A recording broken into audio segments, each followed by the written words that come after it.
Good afternoon friends. आज दो topic पे हम बात करेंगे। एक लोक निजी भागीदारी, पब्लिक प्राइवेट पार्टनरशिप, और दूसरा नियामकीय प्राधिकरण या रेगुलेटरी अथॉरिटीज। और ये दोनों टॉपिक जुड़े हैं स्टेट वर्सेस मार्केट डिबेट या राज्य बनाम बाजार चर्चा से। तो थोड़ा सा एक बार रिवाइज करें, राज्य बनाम बाजार चर्चा और फिर पब्लिक प्राइवेट पार्टनरशिप या लोक निजी भागीदारी, और तब उसके बाद फिर नियामकीय प्राधिकरण या रेगुलेटरी अथॉरिटीज। राज्य बनाम बाजार चर्चा वाले टॉपिक में हम बात कर चुके हैं कि कैसे हमने कई बार जनता के कल्याण और विकास के लिए राज्य या सरकार के ऊपर भी निर्भर होकर देखा, और कई बार विकल्प के तौर पे बाजार की भूमिका को भी आजमा के देखा गया। लेकिन ना राज्य या सरकार हमारी अपेक्षाओं पे पूरी तरीके से खरे उतर सके और ना ही बाजार। कारण था कि राज्य या सरकार की भी कई कमियां थीं और उसी तरह से बाजार की भी। शुरुआत ईश्वर से हुई। जब मानव सभ्यता का उदय हुआ, सबसे पहले हमने अपने कल्याण और विकास के लिए ईश्वर की तरफ देखा। तब उसके बाद फिर सरकार, फिर बाजार, फिर सरकार। एक लंबे समय तक ये दौर चला कि हम राज्य और बाजार को एक दूसरे के विकल्प के तौर पर आजमाते रहे, लोगों के कल्याण और विकास को सुनिश्चित करने के क्रम में, लेकिन हमें सफलताएं नहीं मिल सकी। इस लंबी यात्रा के बाद हमें जो दो बातें प्रमुख तौर पर समझ में आई, एक थी उसमें कि राज्य और बाजार वास्तव में एक दूसरे के विकल्प नहीं बल्कि पूरक होते हैं। अब तक हम गलती कर रहे थे कि हम इन दोनों को अल्टरनेट मान के किसी एक पे जोर दे रहे थे ज्यादा, लेकिन ये लंबी जो विकास यात्रा चली राज्य और बाजार की, उनके बीच में विवाद चला, हमें समझ में आया कि वास्तव में ये एक दूसरे के विकल्प नहीं बल्कि एक दूसरे के पूरक हैं, कॉम्प्लीमेंट्री और सप्लीमेंट्री हैं। अकेले एक के भरोसे संभव नहीं है लोगों का कल्याण और विकास। और स्पेशली आजकल अब 21वीं सेंचुरी में हम बात करें तो जितनी बड़ी बड़ी समस्याएं और चुनौतियां हैं, आबादी जितनी बढ़ गई है, किसी एक व्यक्ति संस्था के भरोसे ये संभव ही नहीं है कि हम इतनी बड़ी आबादी की, इतनी दुनिया भर की समस्याओं का समाधान कर पाए। जब तक मल्टी स्टेक होल्डर्स ना हो, मल्टी एजेंसीज, बहुल संगठन समायोजन ना हो, सब एक दूसरे के साथ कंधे से कंधा मिला के काम नहीं करें, तब तक ना अकेले सरकार के भरोसे सब कुछ संभव है और ना बाजार के। और उसी का परिणाम हमने देखा कि 2001 के बाद जो भी कॉन्सेप्ट्स आए, सबने किसी ना किसी रूप में राज्य और बाजार दोनों को एक साथ लेकर चलने पर बल दिया। चाहे वो डिजिटल एरा गवर्नेंस हो, चाहे वो थर्ड मिन्नोब्रुक कॉन्फ्रेंस हो, चाहे वो गुड गवर्नेंस का नया मॉडल हो, हर जगह समान रूप से इस बात पर बल दिया गया कि राज्य और बाजार जब तक एक दूसरे के सहयोगी नहीं होंगे, तब तक हम लोगों के कल्याण और विकास के आदर्श की प्राप्ति को सुनिश्चित नहीं कर पाएंगे। और दूसरा, इस लंबी विकास यात्रा में हमें ये बात भी समझ में आई कि राज्य या सरकार की भी कुछ कमियां हैं और बाजार की भी कुछ कमियां हैं। हमें इन कमियों को भी धीरे धीरे दूर करना होगा। लंबे समय तक हम इन कमियों को भी ढो पाने की स्थिति में नहीं हैं। हमें सरकार की कमियां भी दूर करनी है और हमें बाजार की कमियां भी दूर करनी है। सरकार की कमियां कैसे दूर करें, तो उसके कई तरीके, e governance, digital era governance, administrative reforms वगैरह। बाजार की कमियां कैसे दूर करें, तो उसके भी दो प्रमुख तरीके। एक तरीका की कुछ हम नियम कानून सिद्धांत तय कर दें और जो भी बाजार के खिलाड़ी हैं, मार्केट प्लेयर्स हैं, उनसे कहें कि उन्हें अनिवार्य रूप से उन नियम कानूनों का पालन करना होगा। वो जो नियम कानून बनाएंगे उनको हमने नाम दे दिया कॉरपोरेट गवर्नेंस या निगमीय शासन का। और कुछ हमें ऐसी संस्थाओं की भी जरूरत पड़ी जो बाजार के कामों गतिविधियों को कंट्रोल एंड रेगुलेट करें, देखें कि वो सरकार द्वारा बनाए गए नियम कानूनों का पालन सही तरीके से कर भी रहे हैं या नहीं कर रहे हैं। कुछ संस्थाएं बनाई गई जिन्हें हमने नाम दे दिया रेगुलेटरी अथॉरिटीज या नियामकीय प्राधिकरण का। और आप देखेंगे जो कॉरपोरेट गवर्नेंस नियामक प्राधिकरण है, वास्तव में ये निजी क्षेत्र को कंट्रोल करने के लिए, उनको रेगुलेट करने के लिए ही अस्तित्व में आए हैं। लेकिन जब एक बार इनका जन्म हुआ है, इनकी शुरुआत हुई है, तो फिर हमने इनको केवल निजी क्षेत्र तक सीमित नहीं रखा है, बल्कि इनको हमने निजी क्षेत्र तक सीमित नहीं रखा कॉरपोरेट गवर्नेंस और नियामक प्राधिकरण को, बल्कि इन्हें हमने सरकारी क्षेत्र तक भी व्यापक कर दिया है। हां, शुरुआत निजी क्षेत्र की कमियों को ही कंट्रोल करने के लिए हुई है कॉरपोरेट गवर्नेंस रेगुलेटरी अथॉरिटीज की, लेकिन एक बार जब हम कोई रेगुलेटरी अथॉरिटी बनाते हैं, कॉरपोरेट गवर्नेंस निर्धारित करते हैं, तो फिर हम सरकारी और निजी में भेद नहीं करते। ऐसा नहीं है कि ये कॉन्सेप्ट केवल निजी को ही कंट्रोल और रेगुलेट करेंगे और सरकारी को नहीं। फिर हम इनके दायरे में निजी के साथ साथ सरकारी संस्थानों को भी लाते हैं। तो अगर हमने ट्राई की स्थापना की है telecom regulatory authority of India, तो ऐसा नहीं है कि वो केवल जियो और एयरटेल को ही रेगुलेट करेगा, फिर उसके अंडर में बीएसएनएल और एमटीएनएल भी होंगे।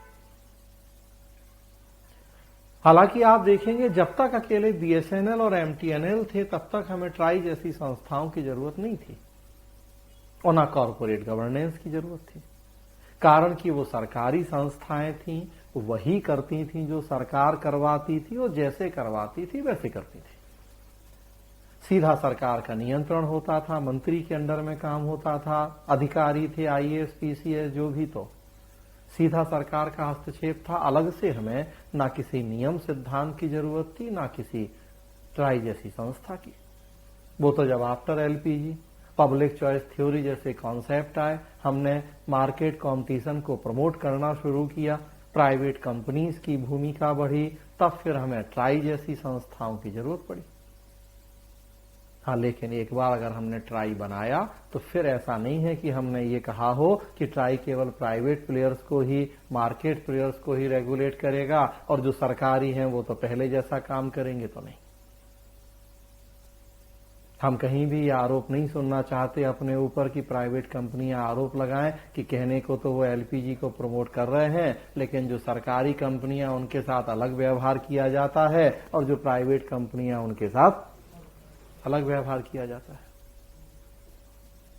तो इस तरह के आरोप ना लगें, तो उसको ध्यान में रखते हुए फिर हमने सरकारी और निजी को समान दर्जा इस संदर्भ में दिया कि ट्राई सबको कंट्रोल करेगा। कॉरपोरेट गवर्नेंस अगर जियो और एयरटेल मानेंगे तो बीएसएन और एमटीएनएल को भी कॉरपोरेट गवर्नेंस का पालन करना होगा। तो जो ये नियामक प्राधिकरण है, कॉरपोरेट गवर्नेंस है, ये केवल फिर बाजार की कमियों को ही दूर नहीं करते हैं, बल्कि जो सरकारी संस्थाएं लोकोपक्रम हैं उनकी कमियों को भी दूर करने में हमें इनसे मदद मिलती है।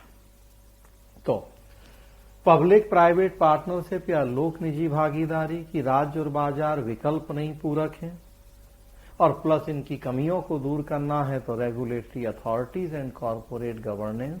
एक एक करके यही 3 टॉपिक हम बात करने जा रहे हैं, 2 की आज चर्चा करेंगे। सबसे पहले अब देखें लोक निजी भागीदारी या पब्लिक प्राइवेट पार्टनरशिप। लोक निजी भागीदारी या पब्लिक प्राइवेट पार्टनरशिप जो आप देख रहे हैं, सोच पर आधारित है कि राज्य या सरकार और बाजार एक दूसरे के विकल्प नहीं बल्कि पूरक होते हैं। किसी एक के सहारे हम बात कर रहे हैं कि इतनी बड़ी आबादी की बहुत सारी समस्याओं का समाधान करना संभव नहीं है। तो वैसी स्थिति में हम इनको एक साथ लेकर चलें, एक दूसरे का सहयोग करें, ये कंधे से कंधा मिलाएं, तभी हम वास्तव में जो ये 21st सेंचुरी और जो इतने सारे चैलेंज चुनौतियां हैं हमारे सामने, हम उनका समाधान कर पाएंगे। राज्य या सरकार की कुछ स्ट्रेंथ हैं तो कुछ वीकनेसेस हैं, उसी तरह से बाजार की भी अगर कुछ अच्छाइयां हैं तो कुछ कमजोरियां हैं। हमें करना ये है कि दोनों की अच्छाइयों को एडॉप्ट करना है और दोनों की जो कमियां या बुराइयां हैं उन्हें छोड़ना है। कैसे करें ये काम? सबसे बड़ी चुनौती यही होती है पब्लिक प्राइवेट पार्टनरशिप में। राज्य की या सरकार की अच्छाइयां क्या हैं स्क्रीन पे आप देख रहे हैं, और उसी तरह से नेगेटिव एस्पेक्ट, बाजार के भी पॉजिटिव और नेगेटिव एस्पेक्ट क्या है। तो राज्य में आप देखिए या सरकार में आप देखिए, सबसे पहली बात की लोक प्रशासन के लिए, राज्य या सरकार के लिए जनता का हित सर्वोपरि होता है। लोक प्रशासन का मतलब ही है जनता के हित में किए गए सामूहिक प्रयास। तो जो सबसे पहली और सबसे महत्वपूर्ण चीज है कि सरकार के लिए प्रायोरिटी हमेशा लोगों के हितों को होती है, भले उसके लिए कुछ भी कीमत क्यों ना चुकानी पड़ जाए। एट एनी कॉस्ट सरकार जनता के हित, जनता के कल्याण को सुनिश्चित करने के लिए तैयार होती है, और एक वेलफेयर स्टेट में ये एक सबसे बड़ी जरूरत है हमारी। और देखें तो लोक कल्याण का बहुत लंबा अनुभव है सरकार और सरकारी संस्थाओं को। हम अपने देश की ही बात करें तो 1947 से लेकर आज तक लगभग 75 साल का अनुभव तो है ही, और दुनिया के और देशों की बात करें तो और उससे ज्यादा भी अनुभव है। डेवलप्ड कंट्रीज में तो सैकड़ों सालों का अनुभव है।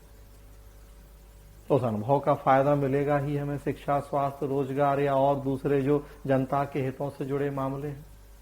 उसके अलावा सारा इंफ्रास्ट्रक्चर सरकार के पास है, क्योंकि अब तक सरकार के ही नियंत्रण में रहा है। वो बिजली, पानी, सड़क, पुलिस जैसी जो भी बेसिक इंफ्रास्ट्रक्चर की चीजें हैं सब सरकारी हैं, सरकार के हाथ में है। देश की एकता, अखंडता है, राष्ट्रीय हित है, सुरक्षा संबंधी मामले हैं, ये सब भी सरकार और सरकारी संस्थाओं के लिए हमेशा टॉप प्रायोरिटी पे होते हैं। इन सब की वजह से हम सरकार और सरकारी संस्थाओं को पूरी तरह से कम या खत्म कर पाने की स्थिति में नहीं है।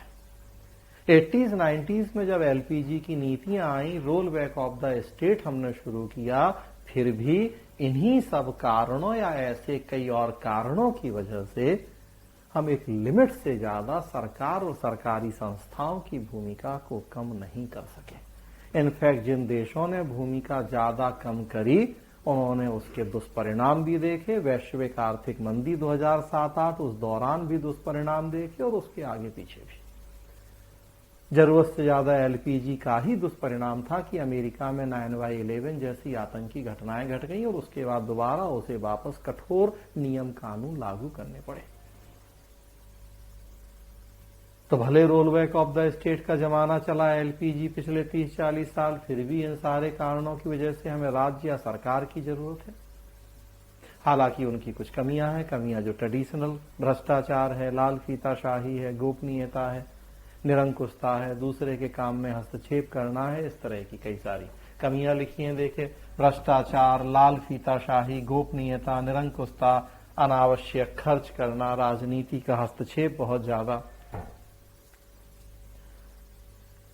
तो सरकार की, राज्य की, सरकारी संस्थाओं की बहुत सारी कमियां। 10 रुपए की बिजली बना के 2 रुपए में बेचें, चुनाव के समय फ्री में दे दें, सरकारी बैंक किसानों के 1-1, 2-2 लाख के ऋण माफ कर दें, एनपीए बढ़ता जाए उनका, लेकिन उन्हें चुनाव जीतना है, उन्हें केवल राजनीतिक स्वार्थ, राजनीतिक फायदे पूरे करने हैं, भले देश की अर्थव्यवस्था की स्थिति वैसी हो या नहीं हो।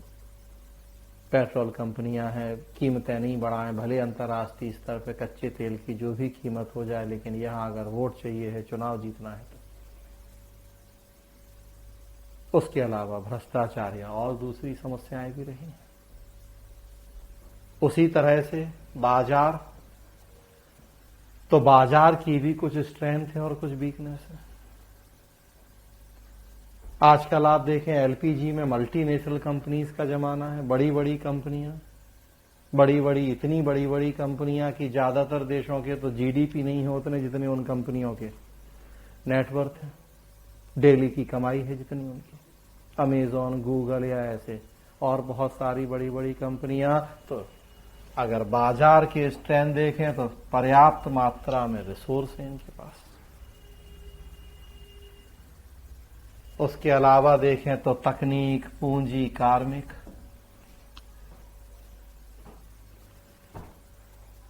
नई टेक्नोलॉजी इनके पास है। ज्यादातर टेक्नोलॉजी के जन्मदाता वही बड़े बड़े सब प्राइवेट प्लेयर्स ही हैं। कैपिटल है ही। आजकल तो शेयर मार्केट देखिए आप, नायका हो कि पेटीएम हो, शेयर मार्केट में सूचीबद्ध होते हैं और रातों रात कैसे हजारों करोड़ रुपए के उनके शेयर बिक जाते हैं और कहां से कहां कंपनियां पहुंच जाती हैं। तो ना उनके पास आज फंड की कमी है। टेक्नोलॉजी तो खैर है ही, एक से एक एक्सपर्टीज उनके पास, योग्य सक्षम विशेषज्ञ कर्मचारी उनके पास हैं सारे। उसके अलावा देखें आप तो इन्हें कम से कम खर्च में कैसे ज्यादा से ज्यादा आउटपुट और रिटर्न मिल पाए उसका अनुभव है। क्योंकि पर्पस वही है, ज्यादा से ज्यादा प्रॉफिट कमाना, कार्यकुशल मितव्ययी होना, कम से कम खर्च में बेहतर रिजल्ट देके दिखाना। तो इनका जो वर्क कल्चर है, कार्य संस्कृति है, वो निस्संदेह पब्लिक एडमिनिस्ट्रेशन से काफी बेहतर है। पब्लिक एडमिनिस्ट्रेशन 10 का काम 50 में करता है और ये 10 का काम 6 में करके दिखा देते हैं। यही कारण है कि आजकल लेटरल एंट्री वगैरह के माध्यम से अब सरकार भी निजी क्षेत्र के जो बड़े बड़े विशेषज्ञ हैं, जानकार हैं, उन्हें आमंत्रित कर रही है। तो निजी की भी स्ट्रेंथ है, लेकिन निजी की भी कमजोरियां हैं। निजी प्रतिस्पर्धा पे आधारित होता है। जब तक कॉम्पिटिशन हेल्दी होता है तब तक तो वो फायदेमंद है, लेकिन जैसे ही वो अनहेल्दी होने लगता है तो फायदे की जगह फिर वो नुकसान ज्यादा पहुंचाता है। निजी को ना गरीबी से मतलब है, ना बेरोजगारी से मतलब है, ना असमानता से मतलब है, ना तो निजी की भी कई कमियां हैं। निजी केवल डिमांड एंड सप्लाई पे चलता है, नीड एंड सप्लाई पे नहीं चलता। गरीब की आवश्यकता है 50 किलो अनाज, लेकिन जेब में मुद्रा नहीं है, मतलब डिमांड नहीं है, तो मार्केट कभी उसको पूरा नहीं करता है। मार्केट व्यक्ति की आवश्यकताओं को पूरा नहीं करता। आजकल मार्केट व्यक्ति की आवश्यकताओं को क्रिएट करता है, उनके मांग बनने का इंतजार करता है, और जैसे ही मांग बनती है तुरंत आधा घंटे के अंदर डिलीवरी हो जाती है। आवश्यकता के साथ जब मुद्रा जुड़ती है तो वो मांग बनती है, और जब मांग बनती है तब मार्केट उसकी पूर्ति करता है। पहले कहा जाता था कि आविष्कार आवश्यकताओं की जननी है, उल्टा हो गया है। आवश्यकता आविष्कार की जननी है। लोग, या आविष्कार आवश्यकताओं की जननी है, लोग दोनों बातें अब सही हैं। पहले आविष्कार करो, फिर लोगों को उसकी आवश्यकता पैदा कर दो, फिर उसके मांग बनने का इंतजार करो, फिर आधा घंटे के अंदर डिलीवरी कर दो। निजी क्षेत्र मांगों की पूर्ति करता है। भारत जैसे विकासशील देशों में बहुत बड़ी आबादी ऐसे लोगों की है जिनकी नीड्स तो हैं लेकिन डिमांड नहीं है, मतलब जेब में उन नीड्स को पूरा करने के लिए मुद्रा नहीं है। सरकार और सरकारी संस्थाएं ना हो तो प्रवासी मजदूर तो भूखे मर जाएं रास्ते में। सरकार ही उन्हें फ्री में गेहूं देगी, चावल देगी, दाल देगी, नमक देगी, चना देगी, या और जो एक्सपाइज। निजी कभी आके नहीं देगा। बाजार की अपनी लिमिटेशन से, ना उन्हें प्रदूषण से मतलब है, ना उन्हें देश की एकता अखंडता रक्षा से मतलब है। उन्हें केवल और केवल अपने लाभ, अपने स्वार्थ की चिंता होती है। तो सरकार की भी फायदे नुकसान है, बाजार के भी फायदे नुकसान हैं। अकेले किसी एक के भरोसे हमने कई बार देखा है बैठ के, और वही हुआ है कि इनकी कमियों की वजह से वो रिजल्ट, वो आउटपुट हमें नहीं मिल पाए हैं जो हम उम्मीद कर रहे थे। तो अब हमें इन दोनों को आपस में मिक्स एंड मैच करना है, मर्ज करना है, बस अब कितनी समझदारी से हम इन्हें मिक्स एंड मैच कर सकते हैं, ये सबसे बड़ी एक चुनौती होती है पॉलिसी मेकर्स के सामने। जितना बेहतर मॉडल एक हम खोज लेंगे इनके मिक्स एंड मैच का, उतना हम इनके फायदे ज्यादा से ज्यादा ले पाएंगे और इनकी कमियों को मिनिमाइज कर पाएंगे।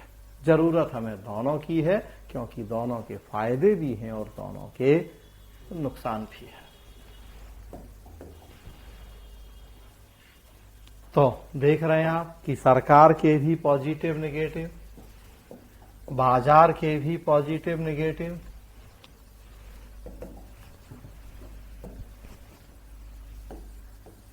सरकार के पॉजिटिव है नेगेटिव हैं, बाजार के पॉजिटिव है नेगेटिव हैं। अब हमें करना ये है कि इनके जो ये सकारात्मक पक्ष हैं इनको मिलाना है, इनके जो नकारात्मक पक्ष हैं इन्हें हटाना है, दूर करना है। दोनों की भागीदारी करनी है, जिसे हम नाम दे रहे हैं पब्लिक प्राइवेट पार्टनरशिप या लोक निजी भागीदारी। हम दोनों को मिलाएं तो फिर सरकार क्या करेगी, बाजार क्या करेगा। दोनों की मिली जुली भूमिका होगी तो फिर सरकार उसमें क्या करे और बाजार क्या। तो देखिए लिखा है जिसकी जो स्ट्रेंथ है उसी के अनुसार हम इनकी भूमिका तय कर देते हैं। सरकार के पास हम बात कर रहे कि इंफ्रा है, बिजली, पानी, सड़क, पुलिस, तो ठीक है सरकार वो लेके आए।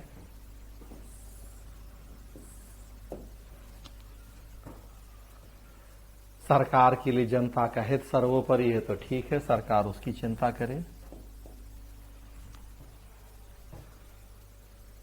सरकार के लिए रक्षा, एकता, अखंडता जैसी चीजें महत्वपूर्ण है, ठीक है सरकार उनका ध्यान रखे और उसके लिए निजी क्षेत्र के कामों गतिविधियों को कंट्रोल करे, रेगुलेट करे, सुनिश्चित करे कि देश की एकता, अखंडता, रक्षा के साथ कोई समझौता ना हो। निजी क्या करे, जो निजी के पास है वो निजी लगाए अपना। निजी के पास है तकनीक, पूंजी, संसाधन, योग्य सक्षम कार्यकर्ता, तो निजी वो सब करे। निर्माण सरकार करे, क्रियान्वयन निजी करे। क्रियान्वयन निजी करे तो सरकार कंट्रोल करे कि ये कुछ गड़बड़ क्रियान्वयन ना करे, कहीं लोगों के हितों, देश की रक्षा के साथ समझौता ना हो, तो सरकार नियमन नियंत्रण करती रहे। तो इन दोनों की भूमिका को हम मिला दें, और जब भूमिका मिलाएं ट्रिपल पी, तो फिर कई सारे कॉन्सेप्ट आप पढ़ते हैं, बूट, बूम, बोल्ट, बू, बहुत सारे ऐसे कॉन्सेप्ट, बहुत सारे ऐसे मॉडल। जरूरत के अनुसार हम किसी एक मॉडल को चुनते हैं और फिर लोक निजी भागीदारी के आधार पर कामों को संपन्न करते हैं। जो ये लोक निजी भागीदारी के प्रोजेक्ट होते हैं, ये यूजर पे बेसिस या उपभोक्ता भुगतान आधार पर अपने कार्यों को संपन्न करते हैं। यूजर पे बेसिस क्या है, बूट, बूम, बोल्ट क्या है, ये सब लोक निजी भागीदारी के ही कॉन्सेप्ट हैं या लोक निजी भागीदारी इन सब पर आधारित होती है। BOOM, build, operate, own, transfer, BOOT. BOOM, build, own, operate, manage.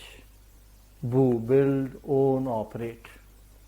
Bolt, build, operate, lease, transfer. तो इस तरह के बहुत सारे कॉन्सेप्ट हैं। सरकार और निजी मिलजुल के काम करते हैं। एक एग्जाम्पल से इस बात को समझें। आजकल आप देखिए, आज ही न्यूज़पेपर अगर आपने पढ़ा तो लखनऊ से गाजीपुर लगभग 400 किलोमीटर के एक्सप्रेस वे का उद्घाटन अभी हो रहा होगा, प्रधानमंत्री जी कर रहे हैं। आजकल सबसे ज्यादा देखे जमाना इसी का है, एक्सप्रेस वे बन रहे हैं, मेट्रो बन रही है, एयरपोर्ट बन रहे हैं, रेलवे स्टेशनों को वर्ल्ड क्लास बनाया जा रहा है। ऐसे और बहुत सारे इंफ्रास्ट्रक्चर डेवलपमेंट के काम चल रहे हैं पूरे देश में, बुलेट ट्रेन। तो ज्यादातर प्रोजेक्ट आप देखेंगे इसी पब्लिक प्राइवेट पार्टनरशिप के तहत ही काम कर रहे हैं। मान लीजिए एक एग्जाम्पल से इस बात को समझें। सबसे पहला जो एक्सप्रेसवे बना नोएडा से आगरा, अगर हमें नोएडा या दिल्ली से आगरा जाना है तो एक पुराना रास्ता था जो NHAI, national highway authority of India, राष्ट्रीय राजमार्ग प्राधिकरण नाम की संस्था है, उसका बनाया हुआ। दिल्ली से फरीदाबाद, पलवल, बल्लभगढ़, मथुरा होते हुए आगरा जाते हैं। दिल्ली से आगरा की दूरी लगभग 200 किलोमीटर। उस पुराने रास्ते से जाएं लगभग 5 से 6 घंटे का समय लगता है। जगह जगह बीच में गांव आ रहे, बस्तियां आ रही, मार्केट आ रहे, तो अगर जाम लग जाए तो वो अलग है। और वहीं दूसरी तरफ नोएडा से आगरा का एक्सप्रेसवे बन गया। 180 किलोमीटर का एक्सप्रेसवे है, 90 मिनट में दूरी पूरी हो जाती है। मैक्सिमम दिल्ली से आगरा पहुंचने में 2.5 घंटे का समय लगता है, और पुराने रास्ते से 6 घंटा कम से कम। एक ट्रेडिशनल मॉडल है जो सरकार ने बनाया है, दूसरा पब्लिक प्राइवेट पार्टनरशिप का मॉडल है जो एक्सप्रेसवे वाला है। अब दोनों का क्या अंतर है, उसी बात को इस तरीके से समझें कि मान लीजिए हमें कैंप से मुखर्जी नगर तक की सड़क बनानी है। अगर परंपरागत मॉडल देखें, PPP के पहले का मॉडल, तो वो मॉडल ये है कि सरकार ने एक विभाग बनाया है इसके लिए, PWD, सार्वजनिक निर्माण विभाग। उसका काम है कि वो ये सड़क बनाएगा। सड़क PWD के अधिकारी कर्मचारी आके नहीं बनाएंगे, वो प्राइवेट ठेकेदारों को ठेका ही देंगे। सड़क वो प्राइवेट कॉन्ट्रैक्टर ही बनाएंगे। लेकिन उसमें तरीका क्या होगा कि PWD निविदाएं आमंत्रित करेगा कॉन्ट्रैक्टर से कि भैया यहां से यहां तक की 2 किलोमीटर की सड़क बननी है। जो इच्छुक कॉन्ट्रैक्टर हैं, वो जो रजिस्टर्ड हैं गवर्नमेंट में, वही वो आवेदन करें और बताएं कि कितने में सड़क बना के देंगे। 10-20 कॉन्ट्रैक्टर आवेदन करते हैं। मान लीजिए 10 करोड़ रुपए अनुमान है ये सड़क बनाने का। PWD जो हम आप सरकार को टैक्स देते हैं, इनकम टैक्स, GST और अलग अलग तरीके के टैक्स, बजट के माध्यम से सरकार ने PWD को वो 10 करोड़ रुपए दे दिया है। PWD 10 करोड़ रुपए जिस कॉन्ट्रैक्टर से कॉन्ट्रैक्ट हुआ है, वो 10 करोड़ हमारा पैसा, टैक्स पेयर का पैसा उसे देता है, वो सड़क बनाता है। ये पुराना मॉडल है। अब इस मॉडल में क्या होता है कि कॉन्ट्रैक्टर को अपने घर से पैसा नहीं लगाना है। पैसा सरकार देगी, और सरकार जो पैसा देगी वो टैक्स पेयर्स के टैक्स का पैसा होगा। जो भी हमने कहा इच्छुक कॉन्ट्रैक्टर हैं वो आवेदन करेंगे। अब देखिए उसमें किस लेवल तक करप्शन होगा। रोज अखबार में पढ़ते हैं आप, बिहार हो, यूपी, कहीं भी, और पुल बना, डैम बना, सड़क बनी, मंत्री जी उद्घाटन करने जाने वाले थे, उसके पहले ही वो बह गया, टूट गया, कुछ 6 महीने सड़कें नहीं चलती। और वो पुराना मॉडल है। वो तारीख तय कर दी गई है कि 20 तारीख को 5 बजे तक आवेदन करें जो जो इच्छुक लोग हैं, कॉन्ट्रैक्टर हैं। जिसका सबसे कम डिमांड होगी उसे वो PWD ठेका दे देगा। 5 बजे तक जितने आवेदन आए 10-5 PWD के लोगों ने खोल के देख लिए, जिसका सबसे कम है उसे दे दिया। और कम नहीं भी है तो कोई बात नहीं, तब RTI नहीं है, तब कोई ट्रांसपेरेंसी नहीं है। PWD के अधिकारी ने फोन लगाया जो नाते रिश्तेदार वाला कॉन्ट्रैक्टर है कि भैया वैसे तो तुम्हारा अमाउंट 5 करोड़ या 1 करोड़ ज्यादा है, लेकिन अगर 50 लाख हमें खिलाओ तो हम तुम्हें ठेका दिलवा सकते हैं, क्योंकि तब ना आरटीआई है, तब ना ई गवर्नेंस है कि ऑनलाइन हो, कि ट्रांसपेरेंसी हो, कि पता लगे कि कितने आवेदन आए थे, किसने कितना डिमांड रखी थी, सबसे कम किसकी थी। ये तो सब गोपनीय है पहले तो। बल्कि यहां तक भी होगा उसमें कि 5 बजे तक जितने आवेदन आए हैं वो सब मंत्री जी ने, नेताजी ने खोल के देख लिए, अधिकारियों ने, और उसमें 1 रुपया कम करके, जिसका सबसे कम आवेदन था उसमें भी 1 रुपया कम करके अपने ही साले जीजाजी की रातों रात एक ठेकेदार कंपनी बनवाई, फॉर्म भरवाया, उसे ठेका दिलवा दिया। अंदर अंदर क्या चल रहा है आपको हमें तो पता नहीं है, क्योंकि हमने कहा ना आरटीआई है ना कोई ट्रांसपेरेंसी की और व्यवस्था है। सो रातों रात देखिए, तो यूपी बिहार में तो हर दूसरा आदमी क्या, हम गवर्नमेंट कॉन्ट्रैक्टर हैं। यूपी बिहार में तो हर दूसरा चौथा आदमी का यही काम है, गवर्नमेंट कॉन्ट्रैक्टर, सरकारी ठेका। और यही है सरकारी ठेका, कि अपने घर से तो फूटी कौड़ी लगानी नहीं है, पर सरकारी ठेकेदार इसी तरह से 10-5 लाख जहां जैसा स्थिति है घूस खिला के रजिस्ट्रेशन करवाना है, 60-गांठ सेटिंग करनी है, और कभी सड़क बन रही, कभी पुल बन रहे, कभी पुलिया बन रही, तो उसका ठेका लेना है। सबसे कम बोली अंदर से पता लग जानी है कि इसकी आई है, इससे तुम 1 रुपया कम करके फॉर्म भर दो, तो 5 बजे के बाद भी हो जाएगा, और नहीं है तो उसमें घूस खिलाओ, तो ज्यादा अमाउंट है तब भी मिल जाएगा ठेका। तो 5 करोड़ का ठेका मिला है, 1 करोड़ पहले ही आपने देना पड़ा है ठेके के लिए, अब बचे हुए 4 करोड़ में खुद को भी बीवी बच्चे पालने हैं, घर चलाना है और वो काम भी करना है। कैसा काम होगा समझ सकते हैं। 4 करोड़ सरकार इकट्ठा नहीं देगी, पीडब्ल्यूडी कई किस्तों में देगा। 1 करोड़ की एक किस्त जारी कर दी, ठेकेदार ने काम शुरू करवाया, अगला 1 करोड़ चाहिए था, आप चक्कर काटते रहो पीडब्ल्यूडी के, टाइम पे पैसा नहीं मिलेगा तो काम पेंडिंग। सो फिर आप राह चलते देखिए कि ये अधूरा काम पड़ा है, वो अधूरा, वो उसी तरह का है कि कॉन्ट्रैक्टर भाग गया। कॉन्ट्रैक्टर क्यों भाग गया, तो 9 से किया था, उसे पता ही नहीं था कि ये 4 करोड़ नहीं 40 करोड़ का काम है, या सरकार से टाइम पे उसे पैसा नहीं मिल रहा है, या और कई दिक्कतें हैं, भाग गया वो। और नहीं तो काम हुआ भी तो 5 करोड़ में 1 करोड़ पहले ही देने पड़े, बाकी हमने कहा बीच बीच में भी कई अपना घर भी चलाना है, सो 5 करोड़ में खर्चा मैक्सिमम करेगा वो 2 करोड़ 2.5 करोड़। सो कैसी क्वालिटी देगा वो सड़क में कि एक बार इस भी नहीं चलेगी वो। ये पुराना मॉडल है। सड़क बनेगी टैक्स पेयर के पैसे से, यूज करेंगे सब, फ्री फॉर ऑल है, कोई भी आए जाए, भले उसने टैक्स दिया हो, भले उसने टैक्स नहीं दिया हो। नया मॉडल क्या होगा, इसी को अब अगर हम PPP में कन्वर्ट करें,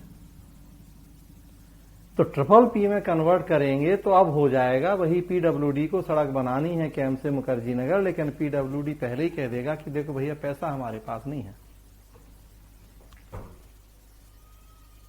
तो जिनकी इतनी औकात हो कि 10 करोड़ रुपया की ये सड़क है, बनाने की हिम्मत रखते हो, वो आए आवेदन करें। पैसा अपने घर से लगाना पड़ेगा, हमारे पास नहीं है पैसा। पहले अगर 100 ठेकेदार थे, अब 99 तो वैसे ही भाग जाएंगे, क्योंकि 10 करोड़ रुपया अब आपको अपने घर से लगाना है। सरकार तो कह रही हमारे पास पैसा नहीं है। वो जो ज्यादातर समस्याएं, तो जैसे ये कहा कि पैसा अपने घर से लगाना है, तो भ्रष्टाचार और ये वो ज्यादातर तो वैसे ही वहां से खत्म हो जानी है। अब ना मंत्री जी का साला, ना जीजा, ना भाई, ना भतीजा, ना, अब कहां से आएंगे इसमें? हाँ, इसमें अब फिर ये आरोप लग जाएगा कि 10 करोड़ रुपया मतलब तो केवल रिलायंस, टाटा, अंबानी, अडानी आएंगे, क्योंकि उन्हीं के पास है पैसा। सड़क छाप ठेकेदारों के पास तो है नहीं है 10 करोड़, 50 करोड़, 500 करोड़। तो सरकार तो पूंजीवाद को बढ़ावा दे रही, सरकार तो अंबानी अडानी की सरकार चल रही है ये। लेकिन अभी अगर उसका फायदा देखें, उस मॉडल को समझें, तो पैसा आपको अपने घर से लगाना है। अब निजी कहता है कि पैसा हम घर से लगाएंगे तो हमें क्या मिलेगा? अभी तो निजी को आदत है कि एक दुकान खोल के बैठ गया, किराने की या कपड़े की या कोई और सामान बेचा, पैसा लिया, लाभ कमाया, हो गया। अब सड़क बनाने में 6 महीना साल भर लगेगा, 10 करोड़ इन्वेस्ट करेगा और रिटर्न कम मिलेगा, और कैसे मिलेगा और क्या मिलेगा? तो निजी कहता है कि हमें क्या कैसे मिलेगा? तो सरकार कहती है अपना पैसा लगाओ, सड़क बना लो, और बीच में क्या करना, बीबीएम डिपो के बाहर एक अपना टोल टैक्स लगा देना, बैरियर,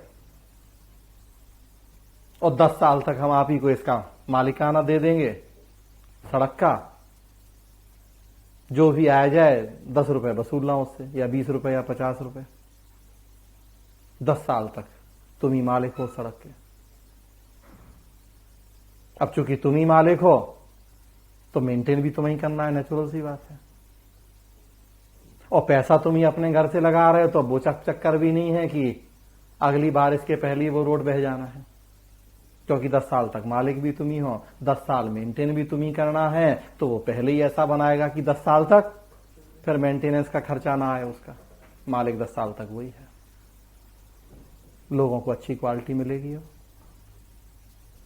पैसा उस निजी का लगा है, पैसा हमारी गाड़ी मेहनत का, वो टैक्स वाला पैसा नहीं लगा है उसमें, करप्शन नहीं हुआ है उसमें।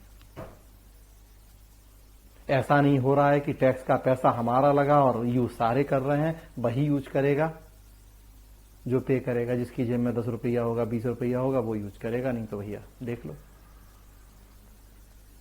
तो हमें अच्छी क्वालिटी की अब सर्विस मिलेगी 10 साल तक के लिए। सरकार भी निश्चिंत है, हम भी निश्चिंत हैं कि ठीक है, एक बार जाएंगे तो 10 रुपए खर्च होगा, लेकिन चिक चिक झिक झिक से तो बचेंगे, क्वालिटी की सड़क मिलेगी, कोई और किसी तरह की दिक्कत नहीं होगी। ये नया मॉडल है। निजी क्षेत्र देखता है कि हाँ 10 करोड़ का इन्वेस्टमेंट है, दिन भर में 1000 गाड़ियां गुजरती हैं, अगर 20-20 रुपए वसूलेंगे तो पर डे इतना, मतलब लग रहा है कि 2 साल में हमारा वो इन्वेस्टमेंट निकल आएगा, बाकी 8 साल कमाई है। सरकार कहती 10 साल बाद हमें दे देना। तो बिल्ड, ओन